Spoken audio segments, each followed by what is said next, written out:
Uh, yes. So I'll just we're just chatting about generational change. So children are now tyrants, not the servants of their households. They no longer rise when the elders enter the room. They contradict their parents, chatter before company, gobble up dainties at the table, cross their legs, and tyrannize their teachers.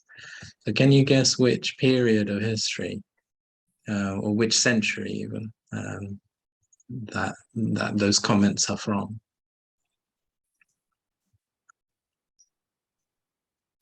I guess it would have been in the past.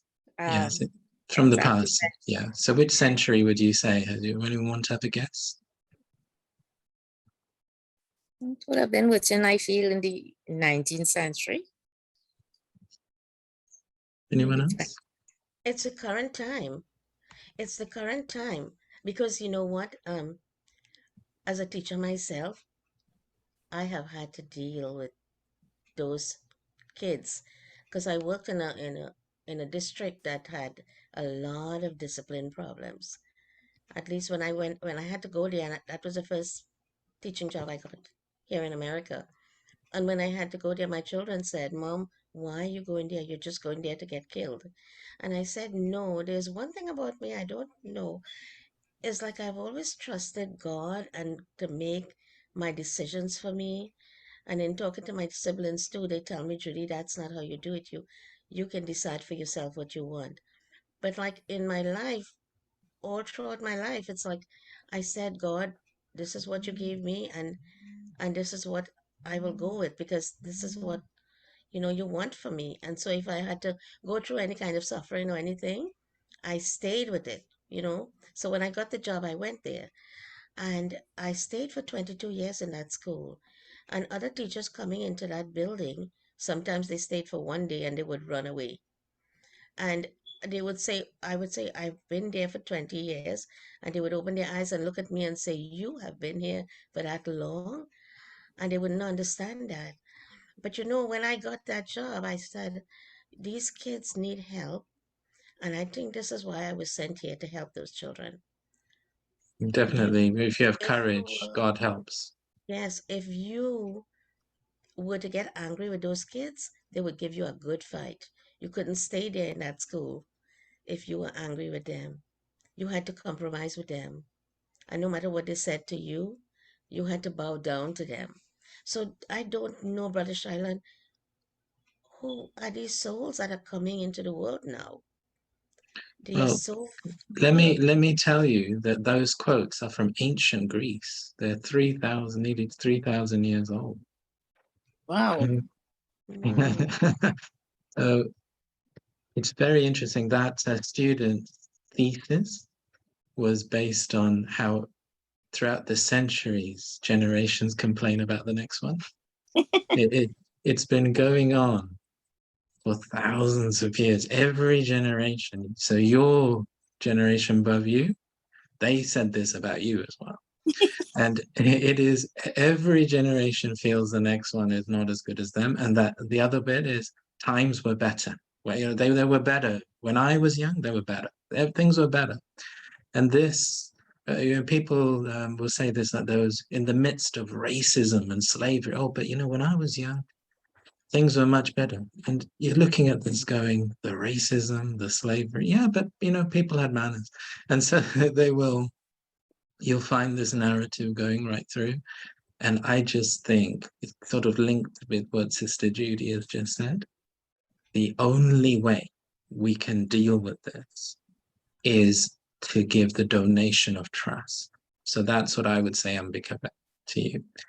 That see it as a donation of trust. You remember we had the morally on the wealth of sympathy, and Baba sort of turning our attitude around, really, that rather than seeing sympathy, even as I think what Judy was saying, like even not seeing it as a compromise, really, but seeing the sympathy as actually an act of giving. And okay, we're not doormats. We're not doormats for people to just walk all over. There's always a balance in these things.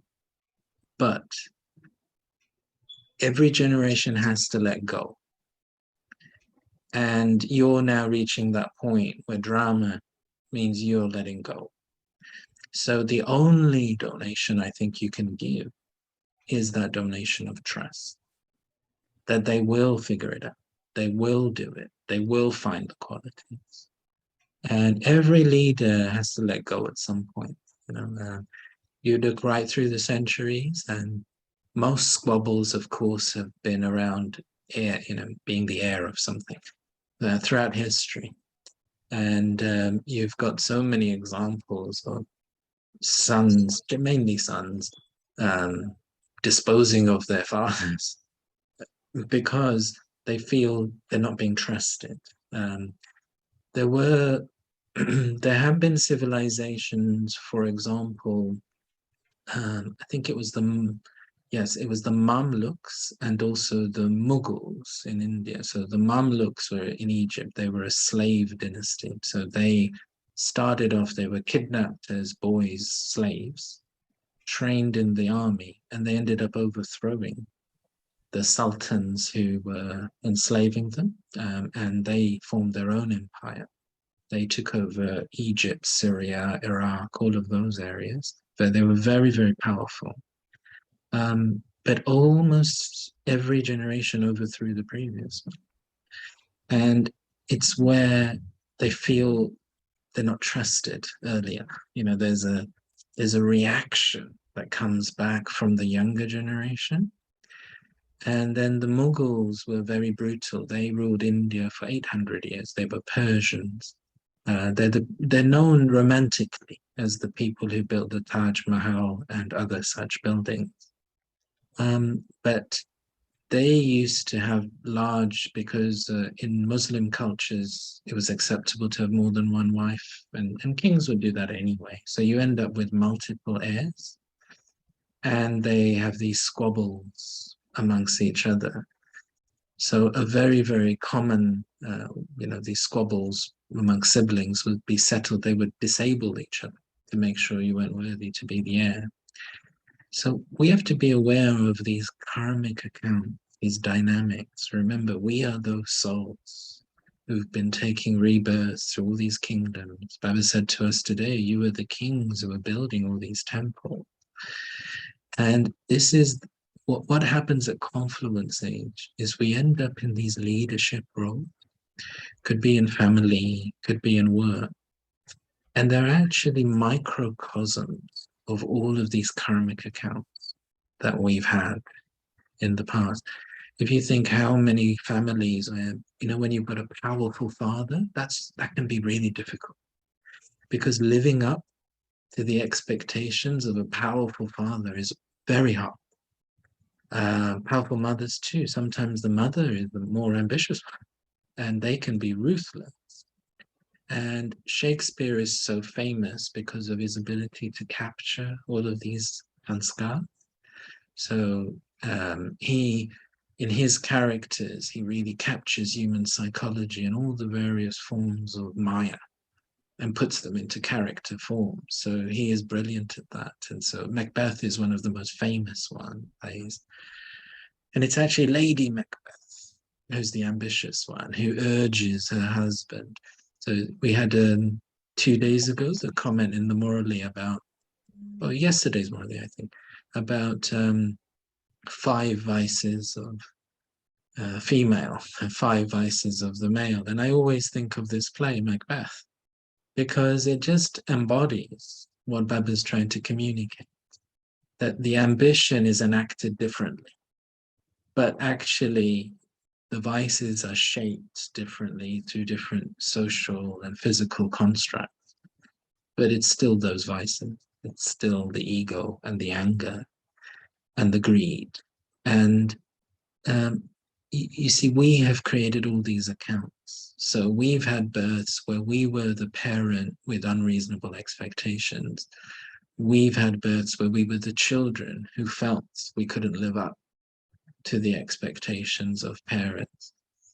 And I think what we're learning now at confluence age is, when we're in positions of power, how are we now going to use knowledge and yoga to make sure that I am not carrying a burden and that next generation doesn't carry my burden of expectation. If you think how many children, their parents are long dead and they're carrying the burden of pleasing their parents, like it lasts a lifetime. It's amazing the impact that that has. And I think that this is what Confluence Age is about. And with Judy Ben, I can empathize. I also worked in such situations, so I can totally empathize and I totally agree. It's that faith in God. But I like what you've said about not being angry. And I think it was in the Morally yesterday or the day before where Baba said you can explain knowledge to others, but don't have a trace of anger. You can share knowledge, but make sure that you're very sweet. You know, this is what he's guiding us towards. So it sounds like you were doing that even before you heard the Morally, and that you've shown that can work, even in very difficult circumstances. Sharing Baba's knowledge is usually quite easy, but you've done it in very difficult circumstances. You know why? Because you would listen to them and you would take what they're giving you and you would be calm and they would come back in return and say, Miss Gadgeta, I love you so much. And they would give you hugs and all of that. But, you know, if they try to abuse you, they tell you words and all of that, you just stayed calm. And even the children would talk to each other and say, don't do that to her, don't tell her that. But I became like the child and they became as the teachers, you know, who were dictating to me and telling me things. But in spite of that, I was teaching them and making them learn. But I had to do it in a way that I had not been able to do it. I mean, when I began teaching, I would talk to the kids and they would sit there so quietly and so respectfully.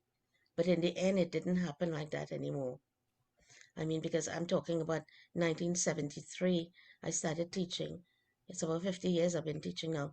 And what happened in the beginning, when those children and parents respected you, is not what happened in the end. You Yes, know, well, you're very reliant on parents disciplining their children because a teacher just can't do that. And so, as you're saying, societal attitudes change. It's similar in the UK, but you are reliant really on parents supporting the teacher, and if they don't, then that's very difficult. I Yeah, mean, we no, were it's we were left alone. yeah, We were told that the parents themselves cannot help themselves. no, So we were left to deal with it on our own. yes, that's quite typical. I'm afraid, even in the UK, that's similar. I wonder if anyone would like to share anything or ask anything.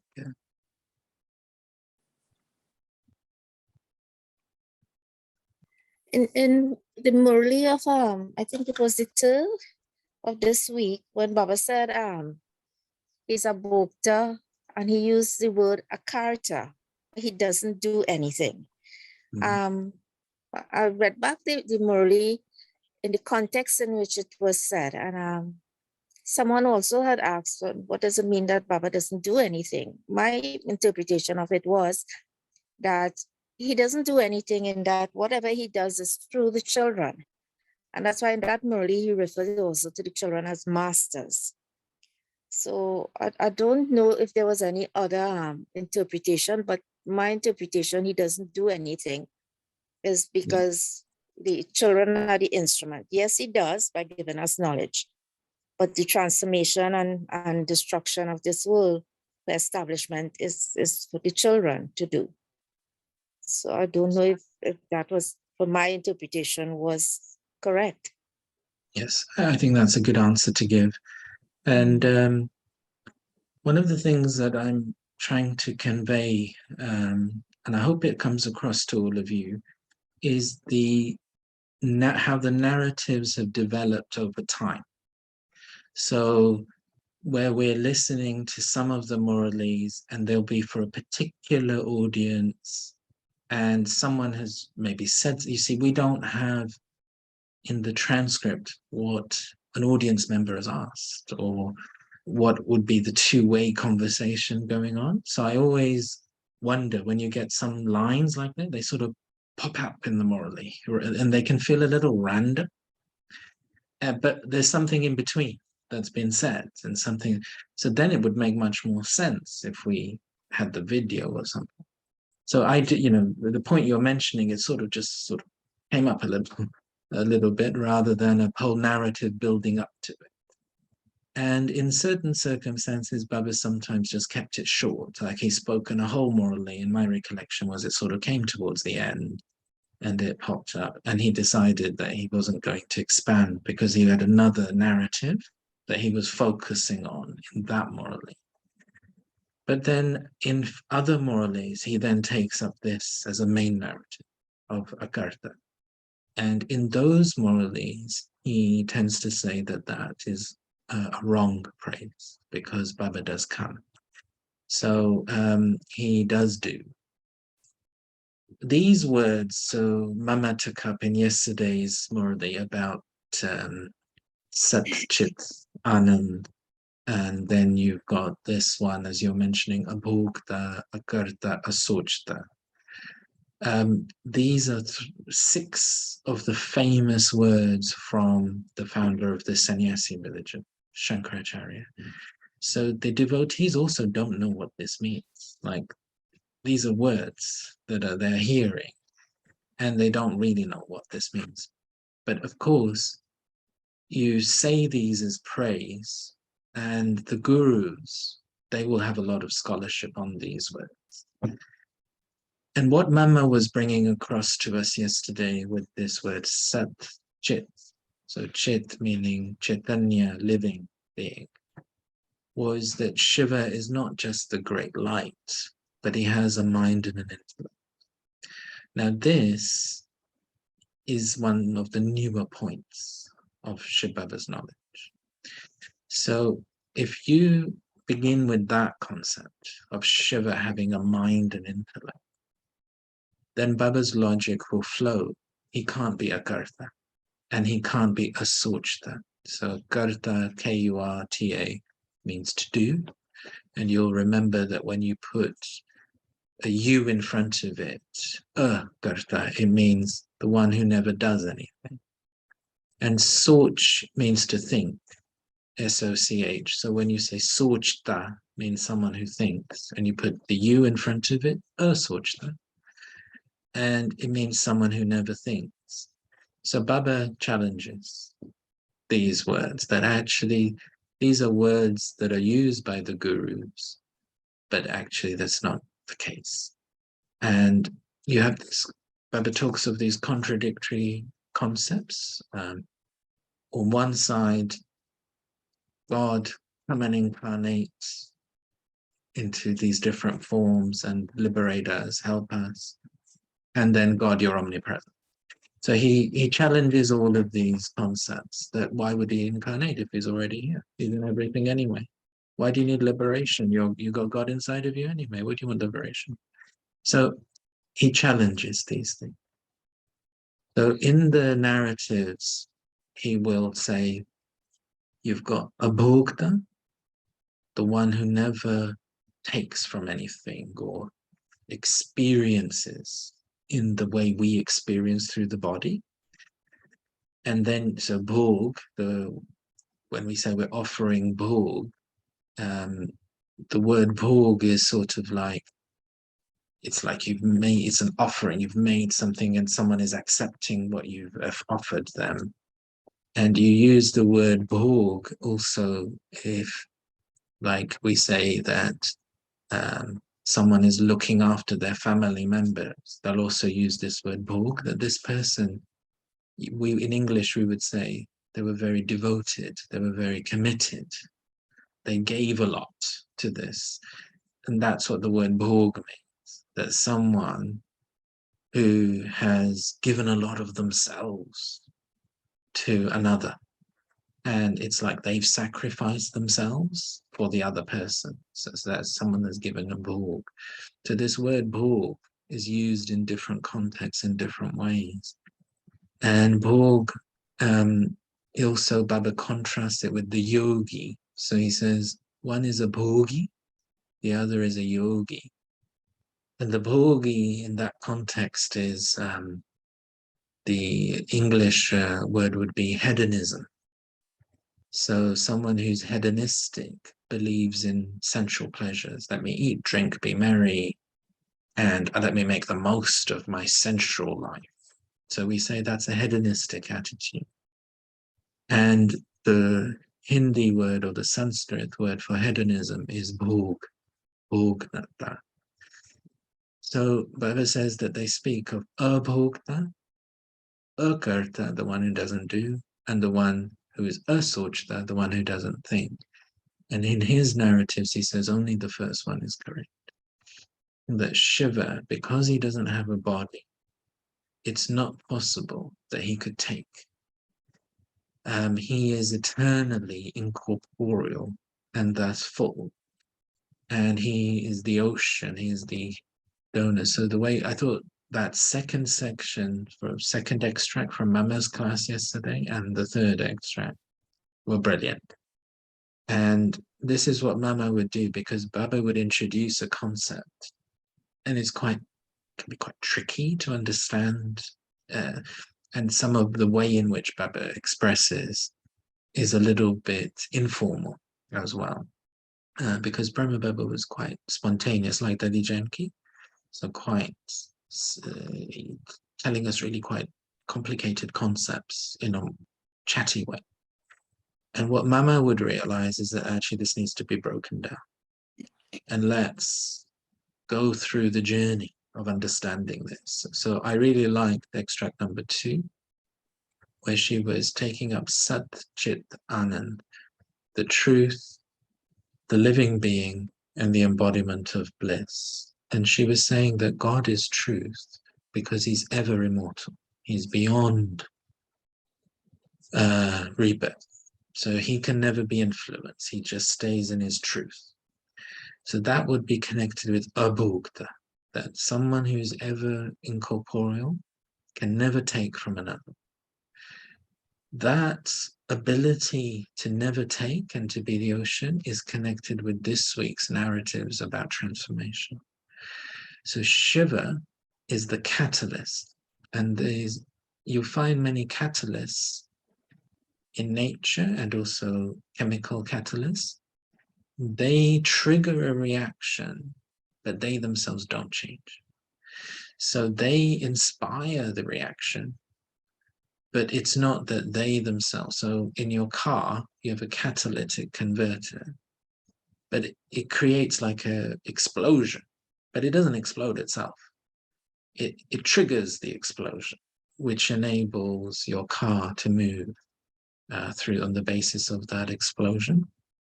So Mama was explaining that Shiva doesn't control everything. So the third extract of her classes was on this, that it's not that God controls everything in the drama, but Shiva is the seed.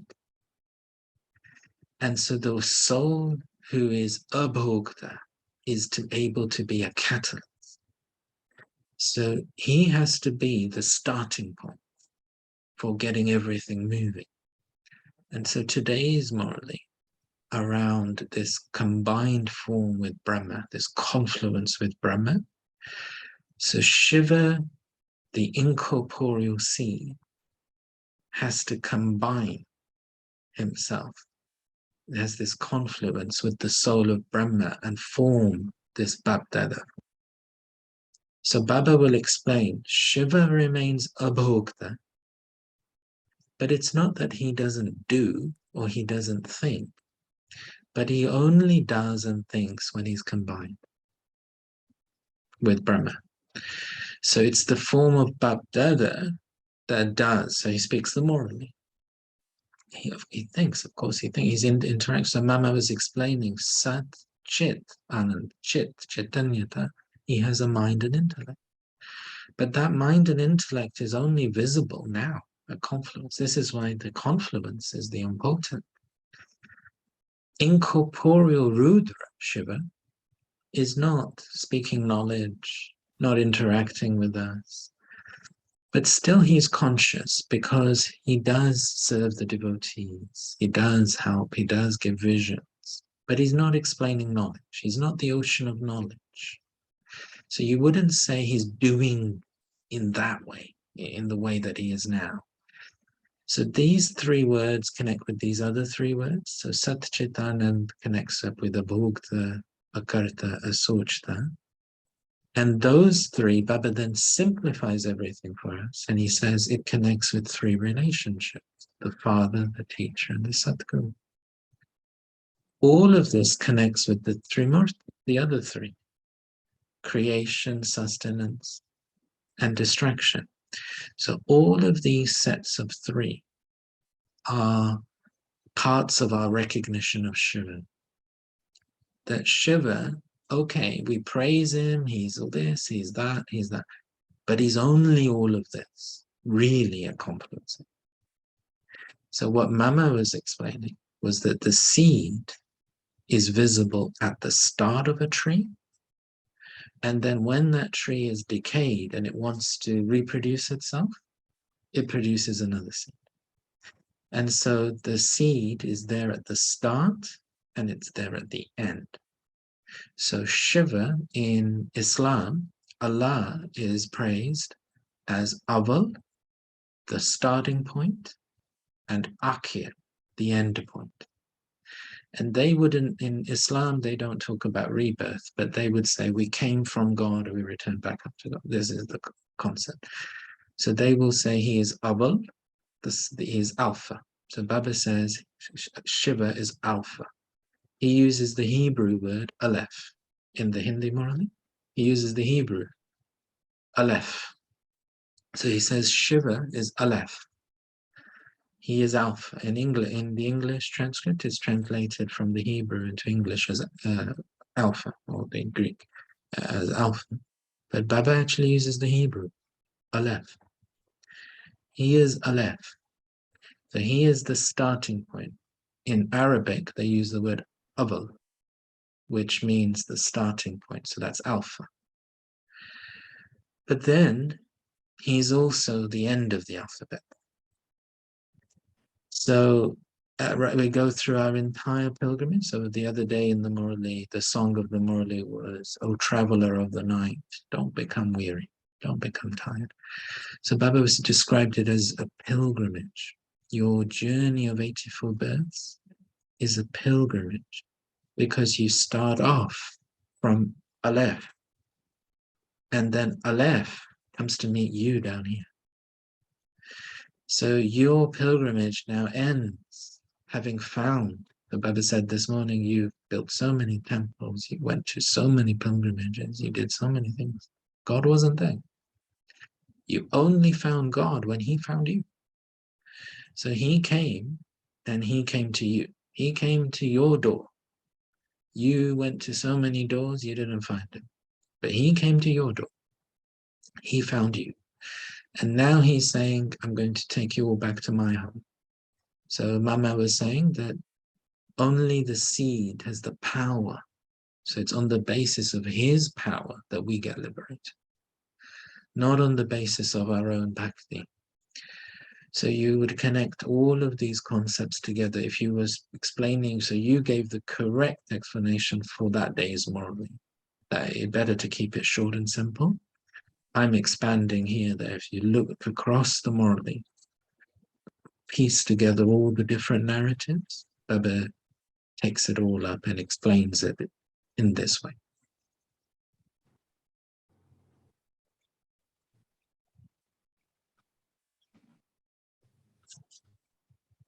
Would anyone like to come back, or is there any further explanation on that?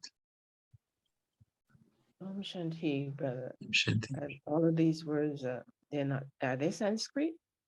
Yes, most of them. So Baba doesn't go into all of the background of all of the points he mentions, but many people who are from that Indian religious background, it forms a little bit a part of their everyday. Just like I was born and brought up in England, So it's inevitable that I've got some Christian references just in the way my vernacular is going to be there. Similarly, the Hindus in India will hear these words as part of prayers, like it'll just be there. A lot of Baba's points are then also from the Gita. So I try and mention that in the daily narratives to say, well, this word is from the Gita, for example, Manmanabha, Srimat, all these words are from the Gita. Then the third main source is the Sikh scriptures. And that part of, now it's Pakistan, Sindh, is very close to where Guru Nanak was born. So they are heavily infused with Sikhism. And Sikhism is the fusion of Hinduism and Islam. Anyway, Guru Nanak, he was, now I might have got this the wrong way around. He was either born into a Hindu family and the parents died and he was adopted by a Muslim family, or the other way around. It was one or the other. And so he actually ended up, so the Nanak, it's like a drama prepared him. So he ended up with having two sets of parents, one Hindu, one Muslim.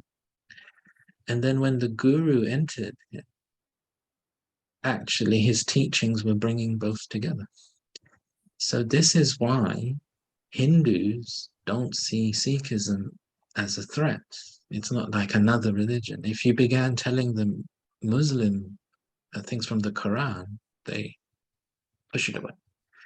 But not all temples, and not all saints. Gandhi used to read from both, for example, both scriptures. And you do find some gurus like that. But generally, it's quite nationalistic as well, with these religious concepts. But Sikhism, particularly in that part of India, the Dadis and Brahma Baba were taught to recite off by heart since their childhood. And therefore, again, when you hear the Hindi text, he's quoting these phrases from the Sikh scripture. And it would be everyday part of, particularly brothers and sisters from Punjab, brothers and sisters from Sindh. This is their everyday. So another 3 words, for example, if you have Sikh friends, their greeting is Sat Sri Akal. So Baba will take up some Murlis on this. The truth, the immortal being, the truth, the elevated one, and the immortal being. But a Sikh person would say it so quickly, like, hello, good morning, Sat Sri Akal, Sat Sri Akal. You ask the Sikh, what does these 3 mean? Most of them will not. They never even thought about it.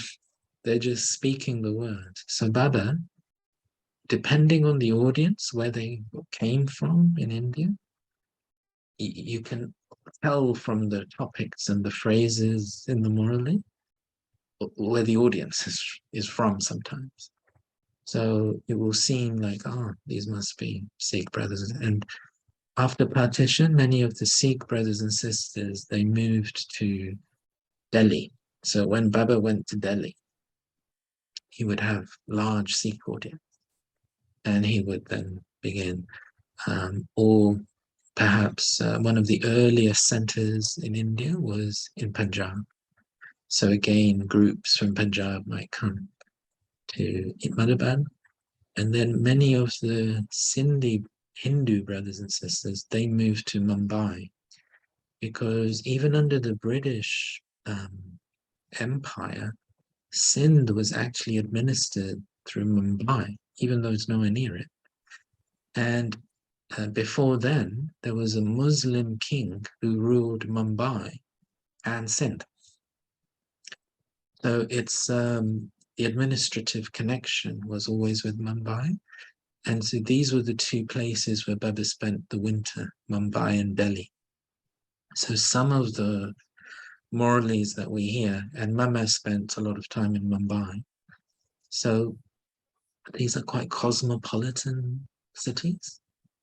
And therefore, you can sort of tell the audience by a lot of these references. So some Sikh language, Gurumukhi or Punjabi, some Sanskrit, some Sindhi, some Hindi. You get a whole mix when you hear the Hindi.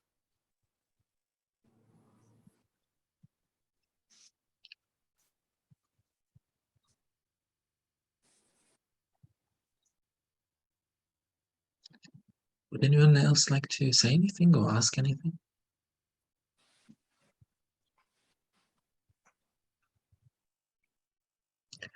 Okay. Oh, go ahead. Just one thing, going off of the topic a bit, like when you say Guru Nanak and the soul of the Guru entered, with Siddhartha when he became the Buddha, was it ever mentioned? I know for the other souls, I know I would have heard it in the Murlis that Baba would have actually said that a soul entered into those two souls. Yes, I it's a think religious, with all religious fathers, yes. With it all is. Yeah. Because I was thinking it was just probably, we understand it to be that, but I was wondering if Baba actually said it. The three Yes. major religions were like for the Christian and for the others, but I'd never really heard it in the Murli. Yes, I think it is in the Morley. And Baba is applying the principle right across. So he tends to focus on the four main faiths. And then he refers to Sikhism for the reason I just mentioned. And then the sannyasi religion, again, for the reason that it's just so influential on Hindu thinking. But he's applying it right across. There must be thousands of religions. So, you've got some of them where this would be the process, certainly for the main ones. Then you've got some smaller, if we call them like twigs of the Kalpa tree, where it might just be like a great soul and they set up like an institution or something like that, an ashram or a monastery.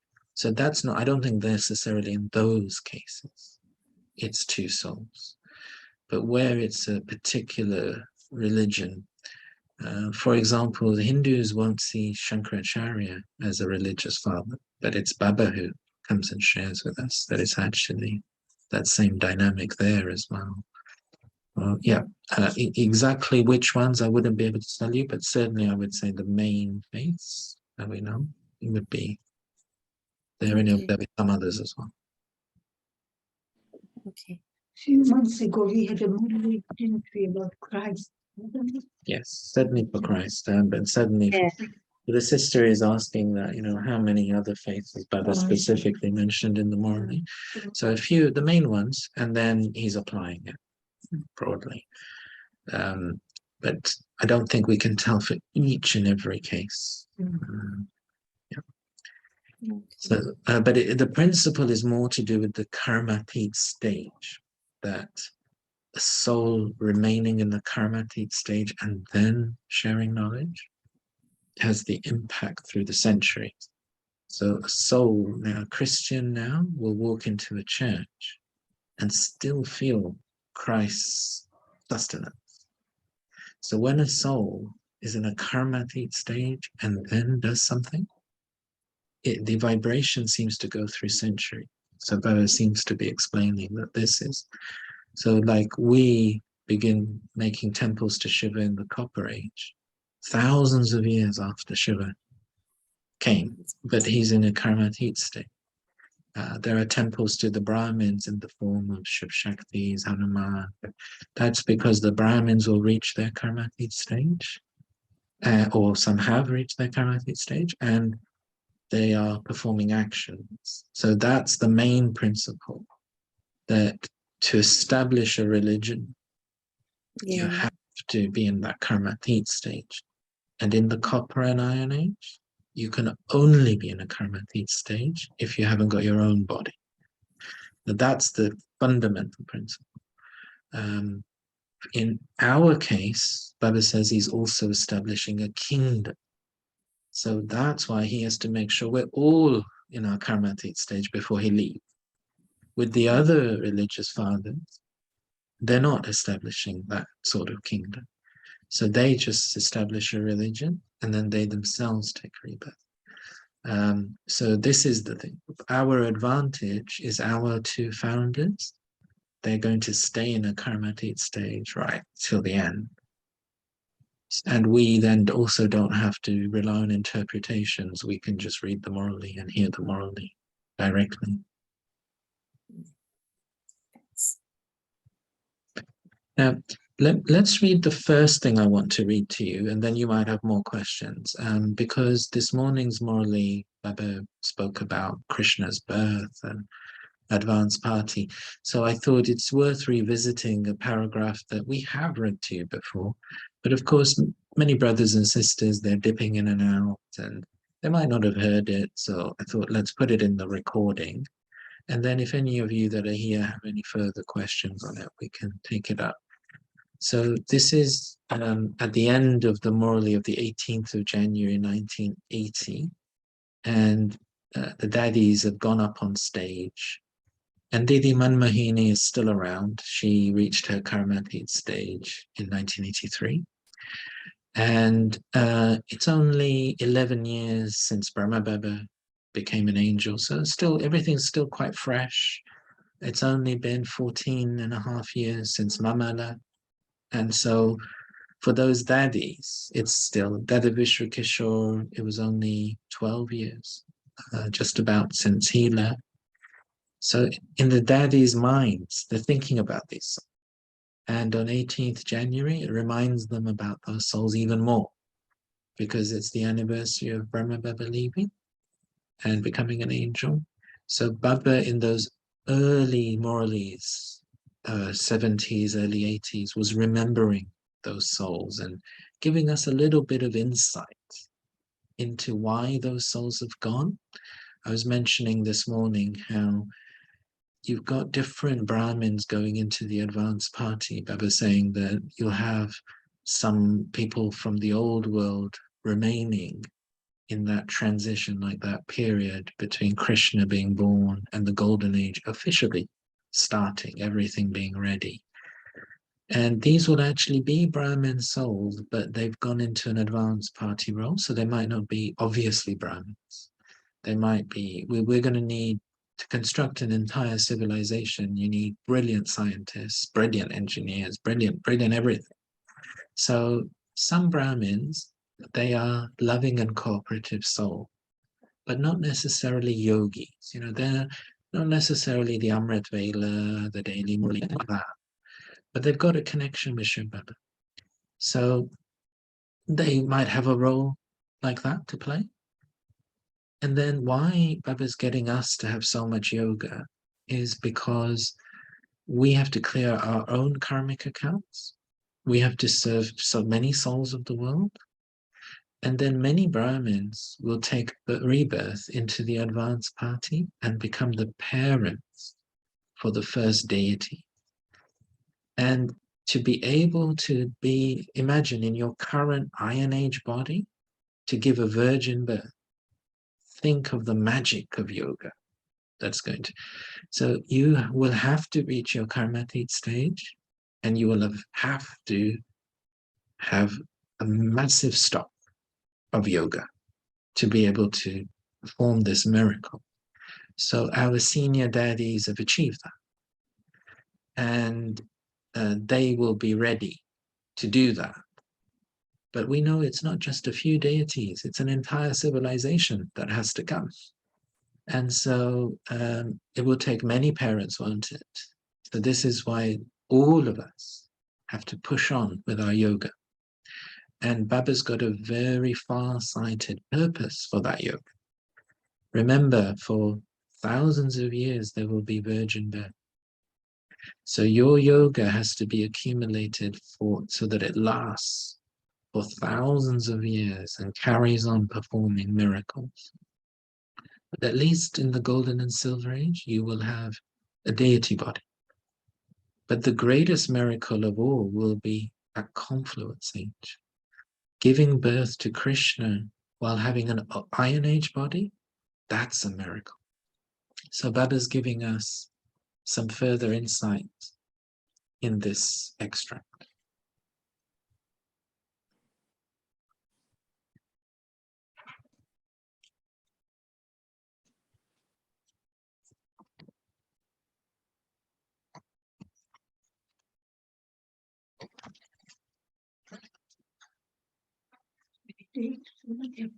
I already said 18th January 1980. Om Shanti, good morning. So, you know the date of the Murli, 18th January 1980, and at the end, Dadiji came and sat in front of Didiji. Didi Manmohini. Didiji came and sat in front of Bap Dada. Today, all the children came to the subtle region through their love. However, today, in order to celebrate this day of power, the elevated souls who have gone elsewhere to do service also came here. Their heart-to-heart conversation was very good.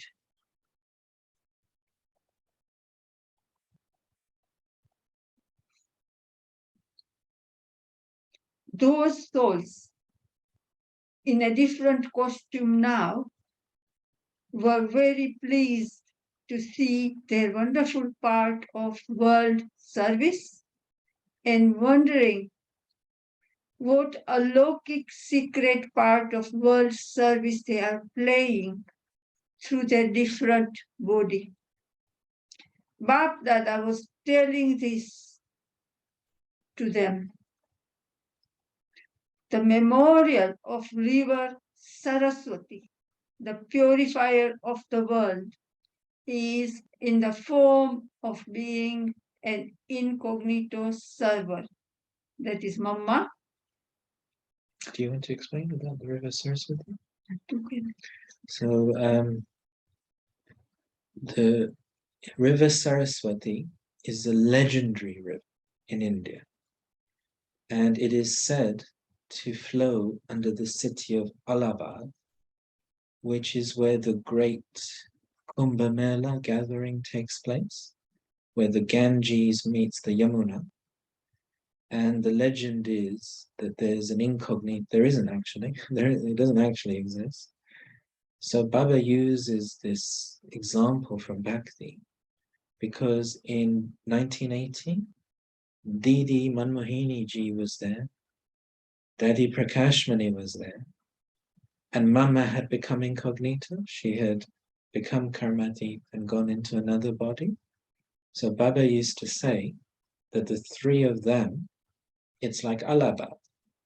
You've got Didi ji, who was the great yogi. She was the river Yamuna. Daddy ji was the great teacher. So she was the river Ganges.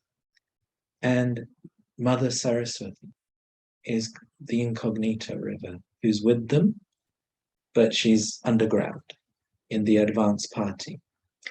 And Baba is giving her a very powerful title, that Mother Saraswati Mama is the purifier of the world. So if you think back to this concept of the seed, so Shiva is the seed of the whole tree, but the seed of the golden age is the soul of Brahma, the soul of Sri Krishna.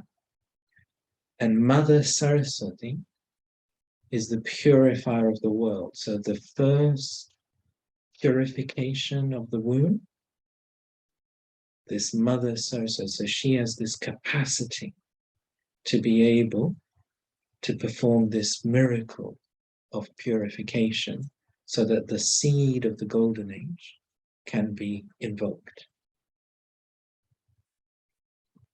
So Baba was saying that the memorial of river Saraswati, the purifier of the world, is in the form of being an incognito server. The river Ganges and the river Jamuna are well known and can be physically seen. However, the memorial of the service Saraswati did has been symbolized in the form of an incognito river and also in the invisible form of the one with the sitar, the banjo or sitar, because she is a goddess of knowledge as well. So she has been remembered as the incognito river and also in the visible form of the one with the sitar. In the incognito form, her memorial is symbolized in the form of an incognito river. Both parts are wonderful. From her moment of birth, and her part is connected with service. From her moment of birth, her part is connected with service. There is a saying, you take birth where there is victory for you. This does not refer to victory over a kingdom, but by taking this birth, you experience victory over your vices. So Baba explained, not victory over a kingdom, but you experience victory over your vices. It is when you take this birth that you experience victory, not that you take birth where there is victory. A practical part must be played of even the smallest memorial. Now these special servers are waiting for the completion of the time and the completion of the service of the corporeal servers, because only when the role of physical service comes to an end can the wonderful part of the exchange, give and take, of the new kingdom begin. So Baba is saying that when the BK service of explaining Baba's knowledge, that's what he's calling physical, meaning practical service. When that task is done and everyone knows about Shiv Baba, then Baba said that in this morning's word as well. Then this next phase of Sri Krishna's time, that can begin.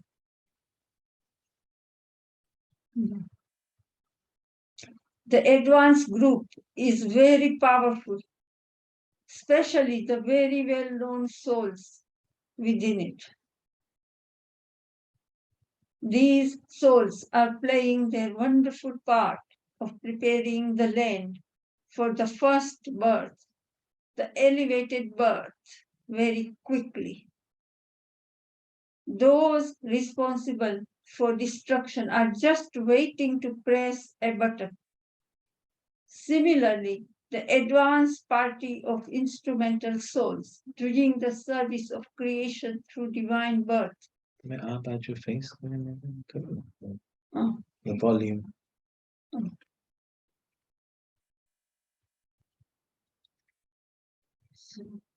Those responsible for destruction are just waiting to press a button. Similarly, the advanced party of instrumental souls doing the service of creation through divine birth is just waiting to give a touching, to give a message, and bring about revelation. They will reveal this through the love of their relationships. The part of the birth of the first creation is shown in the form of a unique story. Krishna will be first and Radhe will follow later. Radhe will be born after the task of preparing the birthplace and the stage of Krishna has been completed.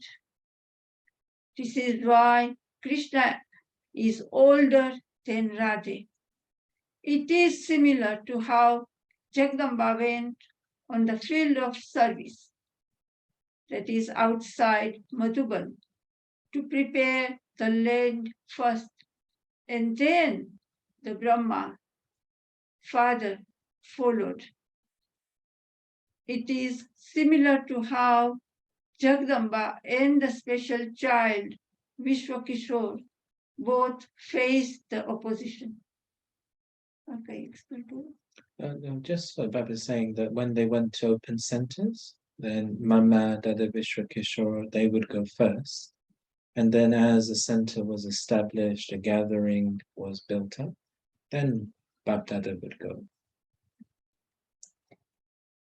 Just as they were the ones who went ahead onto the field of service, so even now they have the same sanskars they had for that task in their different costume.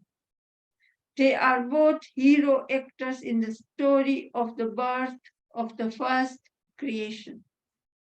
They are now having the palaces of the womb prepared. Both of those idols were instruments in everything that happened here too. So such powerful souls are also needed to prepare those palaces. They made preparations for what was created here and are now making preparations for all of you. So The Baba, special 8 jewels there. so Baba calls the iron-aged body the jail of the womb. And he calls the virgin birth of the golden age the palace of the womb.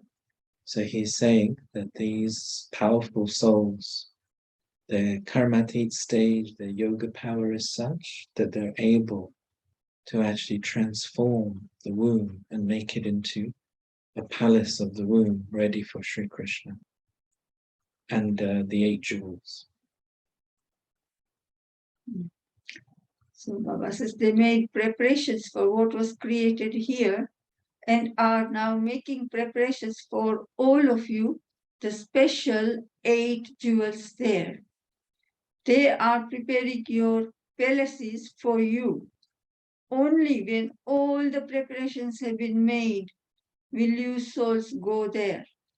Therefore, such an elevated task of preparing pure palaces in this impure world has to be carried out, and powerful souls are needed to accomplish this powerful task. It cannot be just any soul.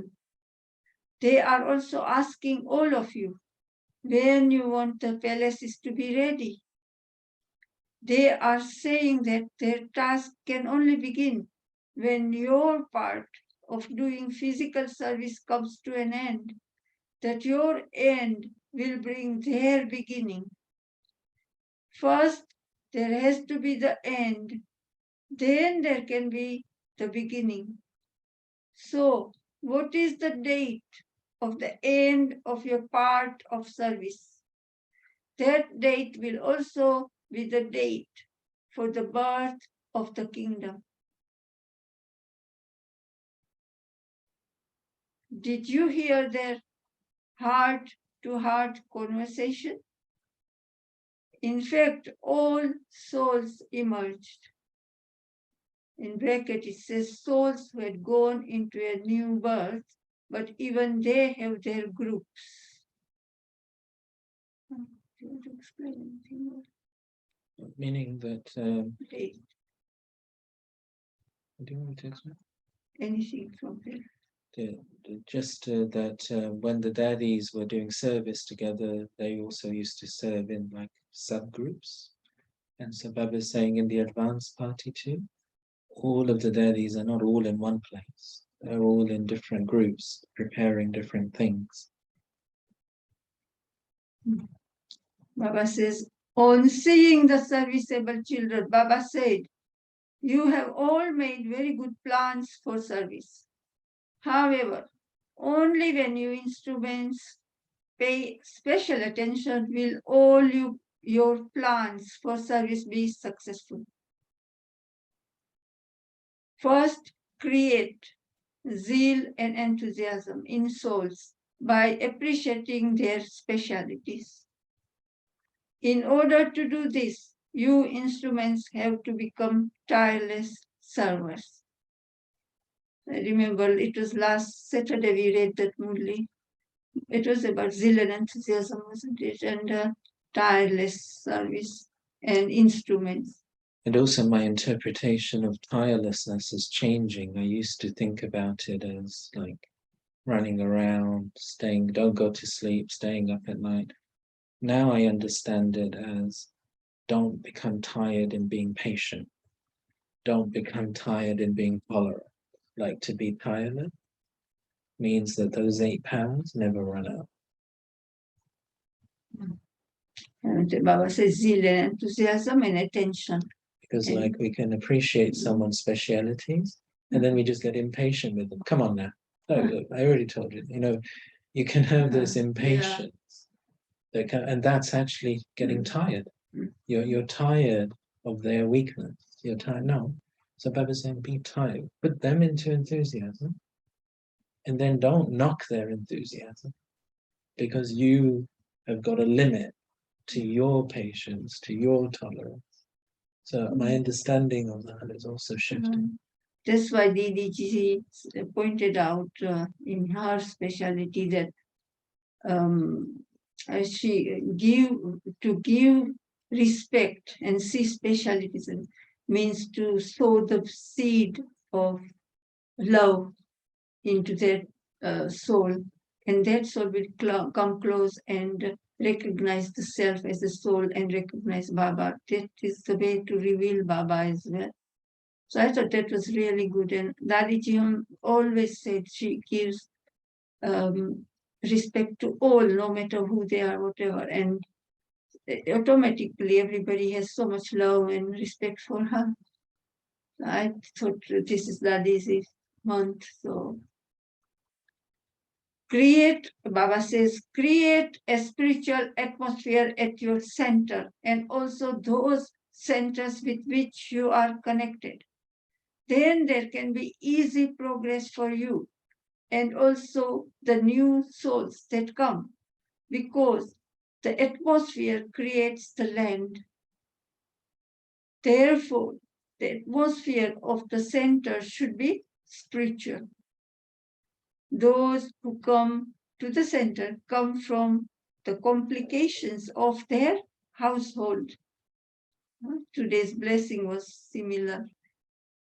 And so Baba is saying create, means plow by, having elevated attitude, you are plowing the field. When they come, the fruit will. So you are plowing by creating that atmosphere. So we are getting the field ready, and Baba has pointed out that those who come to the center come from the complications of their household. They have become tired of their household atmosphere, and so they need your extra cooperation. By giving them a spiritual atmosphere, you can help them and make them into easy effort makers. Just as air conditioning helps to create the right atmosphere so that you feel much more comfortable when you find a warm place in cold weather. In the same way, on the basis of your spirituality, the atmosphere of the center should be such that they feel they can progress easily there. This is why they come to the center. As soon as they enter your center, they should be able to feel the difference between the center and outside and be easily attracted there. The speciality of Brahmin family is that whilst there are many, you are united. So the vibrations at every center should be such that everyone feels that they are not all different, but one. These vibrations of unity will create one religion and one kingdom throughout the world in the future. you have to pay special attention to finish any differences and bring about unity amongst you.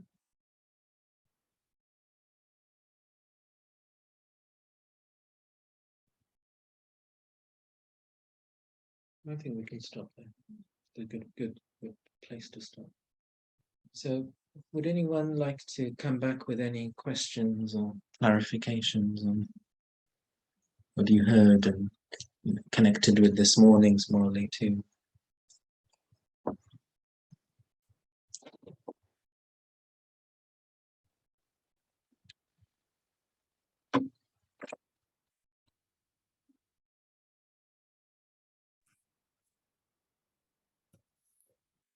Shanti. What I took today is that when Pancham Ben was reading and she said, it is the yoga power at the end, so that when there is an ending, then there can be this beginning. And for the parts of the womb, the preparation has to be that we are able to have such power in the Karmic stage, and then those advanced party souls can come into the new world. So that point, and now as you've been saying as well, recognizing the importance of the yoga power. Not that service ends, but the yoga power, we serve on a different level. And it is in the ending here with the family, the Brahmin family. What will really attract souls is the vibrations. These elevated vibrations is what will bring souls, and how important it is for the unity of the Brahmin family, the gathering.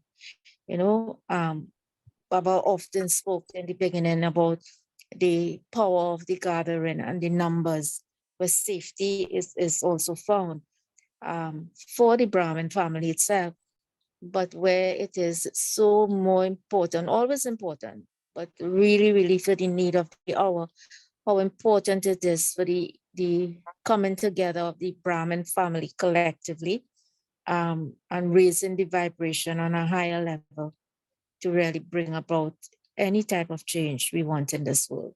Individually, yes, we can do certain things, but it is the gathering. The gathering will really bring about that needed change. Shanti. Yeah, thanks for summarizing those points. Would anyone else like to come in? Shanti. So what struck me about what was read, is there a possibility that... Sorry, Malaban, you just dropped out. Would you mind starting again? Oh, sorry. Yeah, so what was read just now, just thinking about it, could there be a suggestion, therefore, that it's the soul of Mama that, as you say, paves the way for the advent, for the birth of Krishna? Could it be that it's that soul itself which could be playing that role? That's my interpretation. Yeah. So yeah, that's my interpretation of this passage, that Mama and Dada Vishwakishore are the parents of Krishna. And I think the most famous memorial is Mother Mary. So Baba explains to us that Christ doesn't have that virgin birth. The whole concept of the baby being born at Christmas, that's actually a more modern invention in Christianity. The main festival of Christianity is actually Easter. And Baba says to us that it's later on that the soul of Christ enters Jesus. And the early Christians, in fact, they used to talk about the divine and the human. There was a lot of this type of narrative in Christianity, but they seemed to be aware that there were two. There was the divine Christ, then there was the human side. And Baba confirms this. And certainly in the Bible, Christ only begins teaching about the age of 23, 24. It's not And Baba says, well, what would a baby teach anyway? However, you have got this importance of Mother Mary receiving this vision, giving this virgin birth. And Baba says that religions borrow concepts from each other. And Mother Mary is really also a memorial in this sense of not the Mary, the mother of Jesus, but of Mama, this world mother, the first mother, the first one to give a virgin birth. I was saying that to create a palace of the womb in the old world, now that is a miracle. And actually no one could do that in the Copper and Iron Age. None of the religious devotees, even the religious part, no one can do this. But it's the mother purifier, the purifier of the world, Saraswati, the incognita river. She has this power to develop the first womb ready, not just for anyone. It's in another extract as well, where Baba says that the parents of Krishna can't just be anyone. You can't just have any old Brahmin doing this. It takes great power. So his narrative was that just as these two souls were like an advance party in service, and then Brahma would go. Similarly, it's like they're going in advance. And he was saying that Jahan, so in Hindi, Jahan jeet, wahan janam. So where is your victory? That's where your birth will be. So again, my interpretation and reading is that we know from the Muralis that Krishna will be born around Delhi, the banks of the river Yamuna. So my interpretation would be that as and when this time moves close for him to take birth, that the soul of Mama and Baba will be reborn in the royal family of Delhi. And at the moment, the royal families don't really have much status or importance. But in a sense, that makes them incognito as well.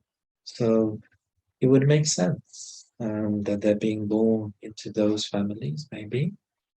And then at the time, they'll probably, I mean, we know that there's going to be catastrophes. We know there's going to be civil war between India and Pakistan. So all these governments, they will diminish. And perhaps people will begin looking to royal families for leadership again. That does happen in history. That is what has happened, in fact. After crises, people then return back to a royal family. That has happened a few times in English history as well. So I am presuming, interpreting based on this passage and what else we know from the Muralis, that this is what Baba is suggesting, that it couldn't be any. And this is why she's the Jagadamba, the mother of the world, because she's the mother of the first prince, the first deity. And so when people are remembering Mother Mary, they're inadvertently remembering Mama, in fact.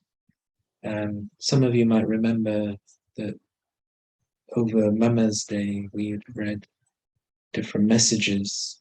And one of those messages, maybe actually we had read it back in March for some reason. And maybe someone asked a question, and I'd read a message after Mama had left. And Mama had visited this couple who were crying out in English to the mother. And I assume maybe a couple in Ireland or somewhere like that, maybe in the UK, where it's a Catholic country. It could be in North America, many Irish Catholics in North America.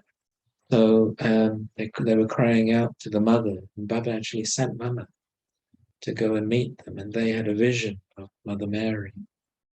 So all of these different forms of the mother goddess is actually worship of Mama right around the world. And this is what Baba is saying, that these three souls, Shiva, Brahma, and Mama, they're basically the three bestowers for everyone.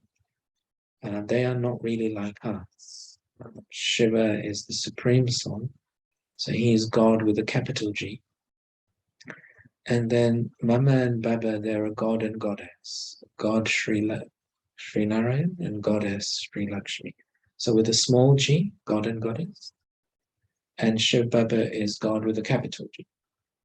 So these three souls are the gods and goddess of the world. Amazing. Thank you. You're welcome. Brother Shalan, I just wanted to make something clear because some people would say, well, you say that Dada Kishore and Mama were the parents of Krishna, but show it to me in the Murli. So there's incognito language there, where Mama comes to prepare the castle for Krishna. So I guess you have to interpret those words in order to be able to know that, well, the parents of Mama is going to be, the parents of Krishna would going to be Mama and Dada Kishore. So Baba doesn't come out and say that word for word like that, but it's kind of interpreted in the Murli. Is that true? Yes, I think so. I think I can only offer my interpretation. And of course, others may have another interpretation of the passage we just read. But this is probably as clear as Baba's going to get. And it's fairly clear, I would say. Oh, thank you. Would anyone else like to come in? I'm Shanti. What I'm thinking, and I don't know if this is correct, that Mama and Dada Kishore are in their births now. They're in their local births now, but it's my feeling that they will take rebirth eventually and go to these elevated homes where they will grow up and then give birth to Krishna. Because there is still some time for destruction to happen. And if they to give birth now, they'll be like in their 80s or so. So what's your interpretation? I believe that they will take rebirth again. I don't know what your interpretation is. Yes, as you say, it really does depend when destruction occurs. So currently they would be in their 50s. But like you say, if this extract we heard was 1980. So at that time, certainly no one was assuming that you would take more than one birth in the advanced party. But as you say, as time moves forward, your way of thinking seems logical. Logical to me, anyway.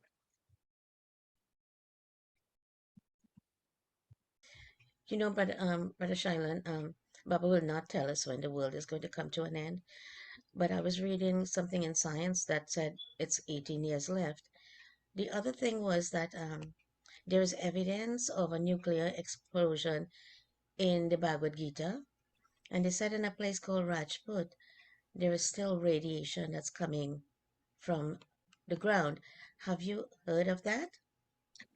I'm not sure, but you see, the source of radiation can be varied. And so I'm not sure. I'm always cautious with scriptorial, where we have a habit of considering scripture to be like facts. And I tend to just separate. You've got philosophy, and then what we can prove through science. That's what we call fact. And it's only because I have faith in Shiv Baba and he tells me that I even believe that. So I'm just using Shiv Baba as my source of spiritual knowledge, and then the rest science. And then the rest of it, I think it's interesting symbolism rather than treating it as fact. I think what you say, I felt it was very interesting in the Borg message on Thursday from Shanti Baba, Sister Shashi's one, where Baba said, the thing is that a lot of things are changing in an incognito way. And this is how the world really works. So, for example, if I have an illness, the symptoms won't show immediately. There'll be some cellular changes going on, some protein changes. This is how these things work. Similarly, in nature, so certainly we know the climate is changed and is changing. We know that. We certainly can see that many people have become quite tired of old ways of doing things. So certainly we can see that there's a tiredness with a lot of politics and old ways of thinking, old ways of doing. The economies of the world, it's like snake oil, isn't it? I feel like, what are economists ever saying? I have no idea really what they're saying. They tell us that this is like this, and this is inflation is like this, and this is the cause of this. And you want, well, how do you know this? And they've got this, and no one's really able to tell you that. It's not a science. It's like a sort of a fantasy. I feel a little bit of a snake oil salesman that they're selling, like financial products. The money doesn't actually exist. They're just selling you some number on a piece of paper. So you look at a lot of things, they don't exist. These things they're not actually there. And this is what Baba is saying, that you look at religion and it's offering things that don't exist. You look at a lot of politics, politicians promise you things they cannot deliver. Then you look at economists, and the money doesn't exist. Used to be, you had gold and silver coins, that was your money. You don't have any gold and silver coins, you don't actually own. And it's a predicted value. That's why you own some numbers somewhere, but you don't actually own things. And you look at where our world has got to, things don't exist. Things don't have a substance. And then people's image is what makes money. But Baba's saying to us this week, you're only 2 carats gold left. You're making all this jewelry of life based on 2 carats. It's not substance. This is not gold. If someone gave you a 2-carat necklace, you throw it away. You wouldn't keep it because it's not worth anything. Even 9 carats would be not worth much. 2 carats is not worth anything. So Baba is saying that we're in an artificial world. So what will happen is the veneer is getting scratched away. And underneath, we're going to see a lot of anger in response. We're going to see a lot of fear and anger. So Baba is saying the people ready for distraction, they're ready to just press a button. It's nothing. There's been quite a lot of narrative in recent times, very interesting thinkers, that our world has got concentrated into fewer and fewer hands. Like few companies own a lot, few institutions, they own a lot of things. And people are owning actually less and less, controlling less and less. So we're seeing this, aren't we, that did you think that someone would invade Ukraine and that would affect your food prices? Didn't even know there was a connection between these things. How did everything get so concentrated into certain hands? Your farmer next to you might be growing the grain, but you are getting the grain from some. It's become a world where certain forces are controlling certain things. So it will create an anger and reaction. So I think that's what we'll continue to see.